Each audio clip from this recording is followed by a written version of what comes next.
but this time I felt it was really necessary to point out a few little details, because Bobby's playing has so many little subtleties in it that without looking at those little details it would be hard to put together the line. I basically chose 4 little details, so here's number 1.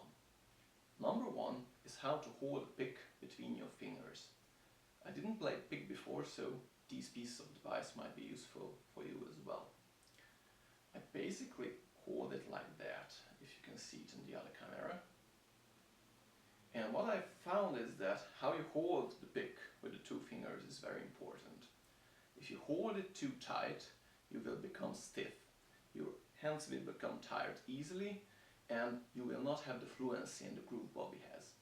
If you're holding it too loose, you will be relaxed, but you won't be focused. You won't hit the notes, you won't hit the strings. So try to find a sweet spot in between too tight and too relaxed, so you can hit the strings and be relaxed. That leads us to detail number 2, how to hold your right hand. Basically, to have that relaxed movement and hit the strings at the same time, you will have to have an anchor point, a fixed point.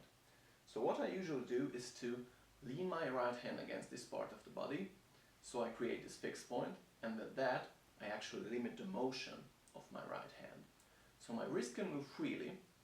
That way I focus the motion into this area, and I have a relaxed hand position as well.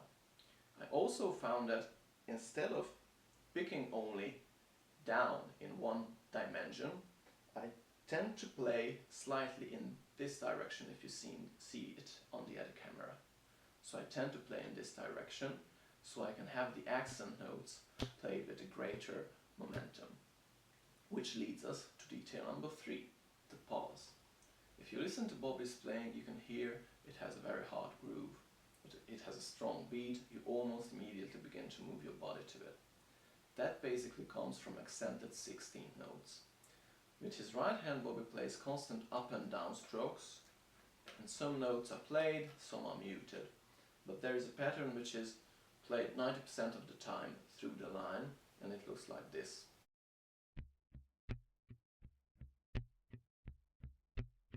Up, down, accented down, up. So this is a very simple pattern, but that is basically what gives it the pause it has. If you look at the tablature notation, I marked all the up and down strokes and the accents as well. So when you're putting together the line, make sure you play those accents, because this is what makes the line work. Detail number 4 is the left hand and how it works together with the right hand. The left hand is quite busy. It has to switch between muted notes, fretted notes and open strings very quickly. Basically it does a lot of muting, and through that it controls the length of the notes. With 2 little examples I try to show you what to pay attention to. Example 1 is how the line begins. If you heard, these first two notes are very short, and that shortness is achieved through the fretting finger quickly lifted up after the note is played. So it's quite simple. Try to do it slowly. And after I play the note, I just lift up my fretting finger. I'm not pulling that away from the strings, I just lift it up. That way, a harmonic is created and a muted note is created, but to avoid a harmonic, the right hand comes to aid. Usually, the pause we talked about, so that pattern. When the note is accented, usually the palm of my right hand comes down across the strings, which creates the pause as well.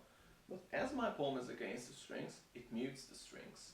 So when I play this, when it came down on the strings, it gave the pulse and it muted the strings. So this is one way how the left and the right work together. Second little example is this part of the line.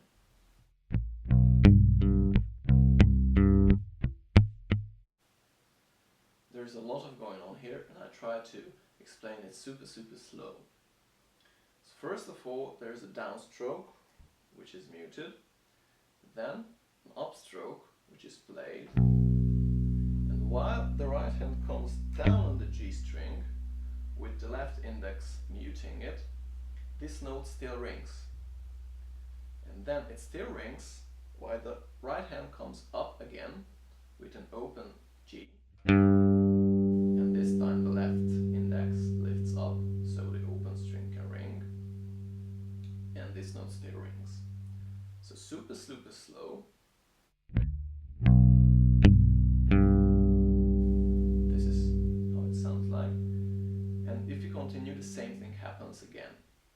But this open string is muted again as we move to the next note. So my left index just grab the open string to mute it. And from the C the same thing happens.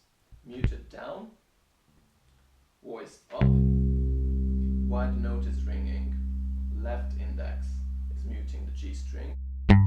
Downstroke, it comes up, lifts up, and this note still rings, and then it continues. So very slow again.